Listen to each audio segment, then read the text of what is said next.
하들리의 남편 프랭크는 툭하면 소리를 지르고 손에 잡히는 물건을 집어던졌다. 그날도 저녁 식사를 하려는데 프랭크가 화를 냈다. 지금 장난해?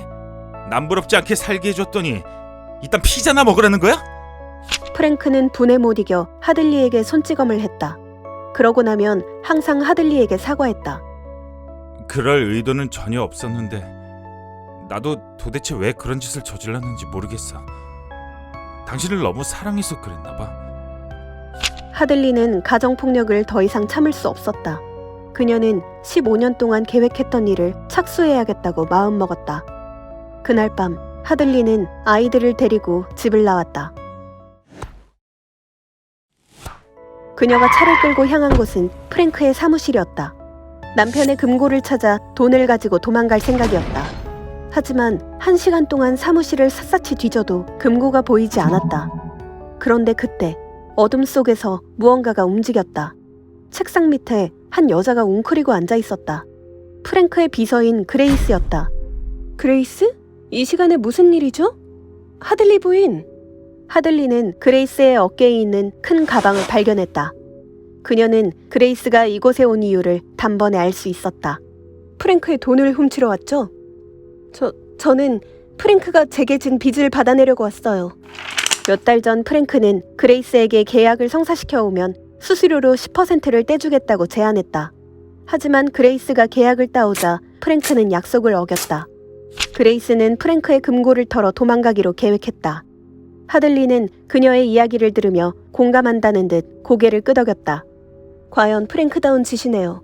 혹시 금고의 위치를 알아요? 그레이스는 잠시 고민하다 말했다. 금고에 있는 돈의 50%를 준다고 약속하면 금고가 있는 위치를 말해줄게요. 선택의 여지가 없었던 하들리는 고개를 끄덕였다. 그레이스를 따라간 곳에는 물탱크로 위장한 금고가 있었다. 그런데 금고문을 연 두 사람은 화들짝 놀랐다.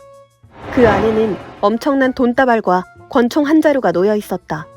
하들리가 재빠르게 권총을 집어 그레이스의 머리에 겨누었다. 금고에 있는 돈을 가방에 담아! 그레이스는 가방에 돈을 다 쓸어 담은 다음 피식 웃고는 돈가방을 메고 문을 향해 걸어갔다. 하들리는 어리둥절해하며 소리쳤다. 거기서! 당장 멈추지 않으면 총을 쏴버릴 거야. 다음부터는 총의 안전장치부터 풀고 협박을 하세요.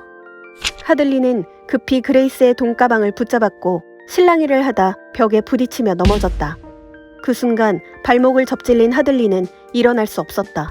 오랫동안 계획했던 일이 시작조차 못하고 실패로 돌아가다니. 그때 그레이스가 가던 걸음을 멈추고 다가와 손을 내밀었다. 신세가 정말 딱해 보이네요. 당신이 가야 하는 곳까지 데려다 줄게요. 돈도 나눠요. 50대 50. 당신이 절반을 가져가요. 잠시 후 그레이스의 차에 도착한 하들리는 깜짝 놀랐다. 차 안에는 그레이스의 아이가 잠들어 있었다. 갓난아기를 차에 재워두고 금고를 털러 온 거예요? 하이힐을 신고 금고를 털러 온 사람보단 낫네요. 두 사람은 함께 돈을 세어보았다. 무려 180만 달러였다. 프랭크가 돈을 많이 모은 건 맞지만 이 정도로 많은 액수일 리 없었다. 프랭크는 돈 때문에 잦은 스트레스에 시달렸고 늦은 밤에 가끔 의문의 전화를 받았다. 하들리는 왠지 불길한 느낌이 들었다. 다음 날 하들리는 다리 때문에 병원으로 향했다. 의사는 앞으로 몇 주 동안은 다리에 붕대를 감아야 한다고 했다. 당분간 운전은 하면 안 됩니다. 그럼 이제 어떻게 하지? 하들리가 홀로 앉아 궁리를 하고 있는데 두 남자가 간호사실 쪽으로 다가가 물었다. 하들리 토렐리라는 사람 여기 있나요? 하들리는 자신의 이름을 듣고 화들짝 놀랐다. 그녀는 서둘러 그레이스와 아이들을 찾았다. 프랭크가 우릴 찾아낸 것 같아요. 빨리 도망가야 해요. 뭐라고요? 백인과 흑인 남자 둘이 날 찾고 있어요. 그레이스가 눈을 가늘게 떴다. 그 두 사람 어떻게 생겼어요? 두 사람 다 체격이 건장하고 정장 차림이었어요. 편한 신발만 빼면 사업가처럼 차려입은 운동선수들 같았어요. 그 말에 그레이스의 얼굴에서 핏기가 가셨다. 그 사람들 FBI 요원들 같아요. 정장 차림의 실용적인 신발이 그 사람들의 트레이드 마크거든요. 네? FBI가 왜 저를 찾죠? 그레이스가 거친 숨을 내쉬며 말했다. 아무래도 돈의 흐름을 감시하고 있었던 것 같아요. 어쩌면 우리는 범죄와 관련된 돈을 훔친 것일 수도 있어요. 하들리는 숨이 턱 멎었다.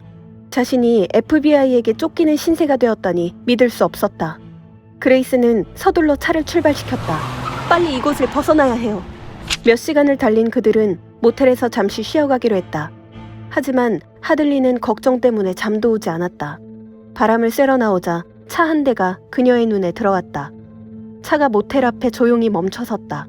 한 남자가 하들린의 방이 잘 보이는 곳에 차를 세우고는 의자를 젖히고 방을 주시했다. 그 순간 하들리가 가방에서 권총을 꺼내 차 옆으로 가 남자를 향해 총을 겨누었다.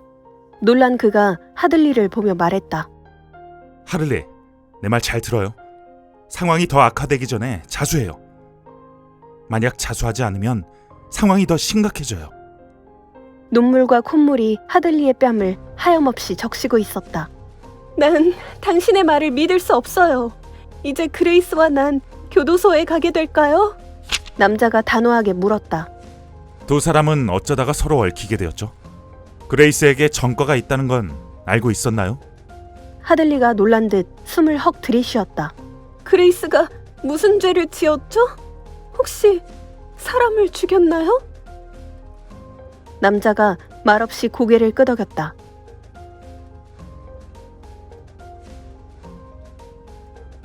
새로운 길에 도전장을 내민 두 여성과 아이들의 파격적이고 신나는 모험 이야기, 하들리와 그레이스.